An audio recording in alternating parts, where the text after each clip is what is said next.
welcome back to part two of Young Entrepreneur Startup Stories with Lewis. So, in this part, we'll be focusing on the time management and the impact of COVID-19 pandemic.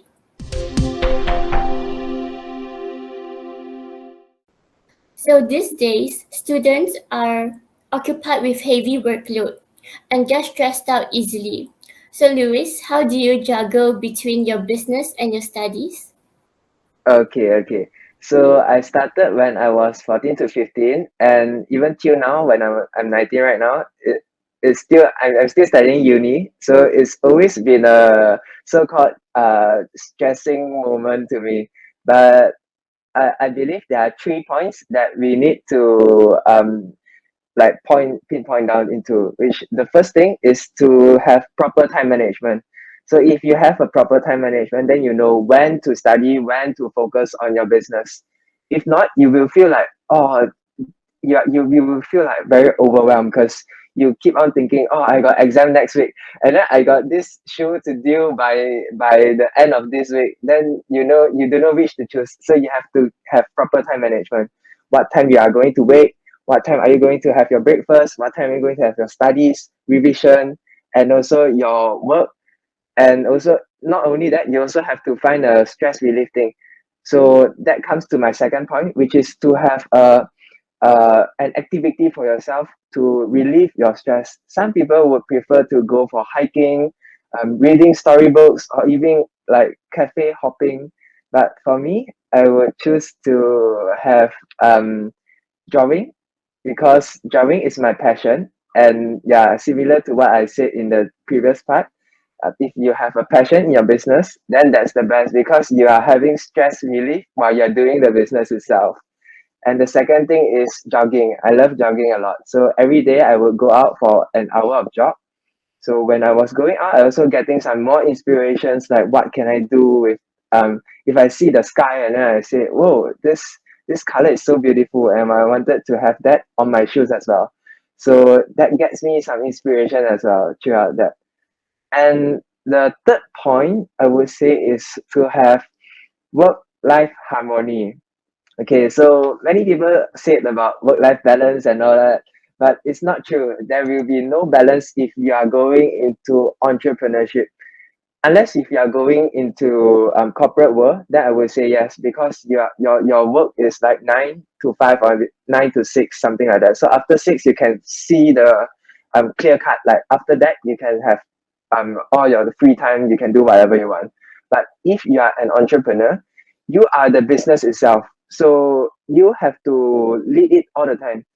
Even at your free time, you also have to think about it. So you have to harmonize it, your work and your life. So if your work is part of your passion, then it will continue to drive you also. Then that's how I apply it to myself lah. I will, since I'm having my studies and my business as well, both of them at once. So I will just harmonize it. Let's say if I'm having a lecture and there's a gap in between, so I will slot in the slot to do my custom job. And yeah, that's how I do things, so that I will see whichever gap I can fill in, then I will fill in with my business. And sometimes I will put in some stress relief time, some hang out with my friends and all that. So I will see harmonization. It's not total balance. You will not get the balance at all. Yeah. Thank you, Lewis, for the amazing tips, and I really love the concept of work-life harmony. So now moving on to the next question.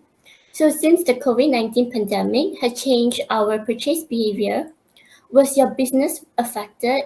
And if yes, what were the strategies that you implemented to boost your sales during this tough time? Okay, so COVID-19, thankfully, it's a love-hate thing actually to me. Like uh through COVID-19, my business actually improved. Like the sales actually increased because people are staying at home and they use online platform a lot, like social medias, Instagram, Facebook, and all of that. So because my business is online, like until now it's still online business. So it actually boosts my sales and my reach also. Like when I post reels, more people would see it compared to pre-COVID time. So that was a good way. So in terms of my marketing strategy, because no matter it's a good time or bad time, you still need a marketing strategy to promote your business. um so mainly I would go for the posting reels. This is very important because reels, this function just started not long ago. And the second thing is to just make yourself, your profile very good. Your profile has to be very presentable. So people, actually many people ask me like, those clients will be like, where is your shop? And I'm like, this is an online business. It's I haven't have a shop yet. Yeah, so that is a good part, that people actually thought that I have a shop because of the, like, the portfolio I've put in into my feed. All of that, I arranged it very nicely and all of that. Yeah. The strategies implemented were so amazing, Mr. Lewis. Okay, as the pandemic is getting less severe, do you plan to open any physical stores in Malaysia? If yes, what are your biggest concerns? Okay. Definitely having a physical store, or I would say a HQ or maybe a studio for myself. It's always been my dream, because I want to have a space where I can have my friends to hang out, or even my clients to hang out, to just come and then to learn together, to see what are the, because I want to share my passion in shoes, and I want to see people actually loving, can appreciate those things that I'm doing, because it's an art to me. And uh in terms of the concern that I'm thinking, there are three main concerns to me. So the first one is the location. So I will have to determine the right location where I can reach the most customers. And the second point is to have capital. And the third point is to have investor. These three things. So in when I get to find a investor that is similar passion, that knows what I'm doing and appreciate what I'm doing, then I will be able to get the capital, and I can begin the, I can have my physical store together, and I hope it will go well in the near future. Thank you for sharing your concern with us. And I'm sure this will definitely give an idea to all of us today on the challenges we might face if we wish to start or expand our business in the future. Mr. Lewis, the last question we have for you is, as many students do not have the courage to step into the world of business, what is your advice to those students in terms of starting young and becoming a successful entrepreneur in the future?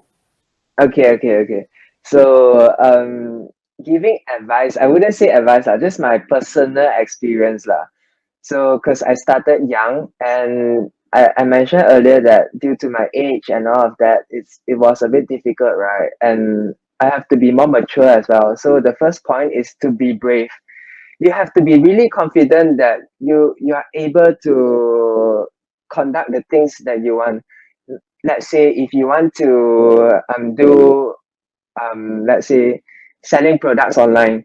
So how can you promote, how can you market your product? You have to be brave to approach your friends, because usually the first few customers are always your nearby peers. It's either your friends or family or your cousins and all that.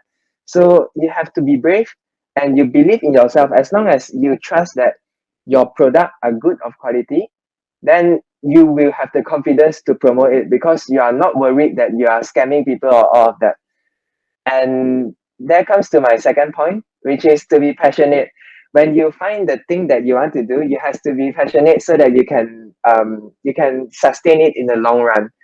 Because if you don't like the thing you are doing, or you just see that, oh, this is very profitable, I want to get into it, but actually you don't really like the thing, then it wouldn't last long. You just come in and go, come in and go. Because in my sneaker scene, I've seen many people who just come in and then they draw a bit and then they went already, because they say, oh, it's so boring. It's keep on drawing, taking so much time. Because every pair of shoes is actually taking minimum 10 hours up to many hours.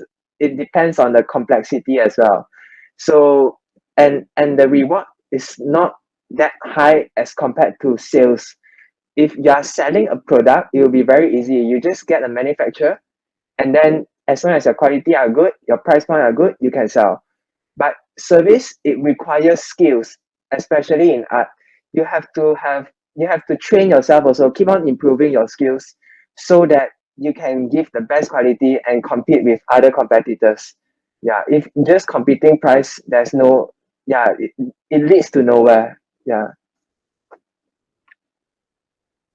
Well, Mr. Lewis, the advice given was so motivating. I like the point that you say when you started a business, then you have to believe in yourself. All right, Mr. Lewis, this must be the end of our interview today. And All on right. behalf and on behalf of the Subway International Business Society, we would like to thank you for your time and for sharing your experience with us today. It has truly been an amazing session. Once again, thank you, and we look forward to having you on board with us again in the future. Mr. Yeah, Lewis? sure. Thanks to you too. If you guys wanted to check out my Instagram, my sneaker durian is at sneaker underscore durian on Instagram. Yeah. So thank you guys too. Thank you for giving me this opportunity to have good conversation with all of you as well. And I'm really looking forward to collaborate with you in the near future. See you.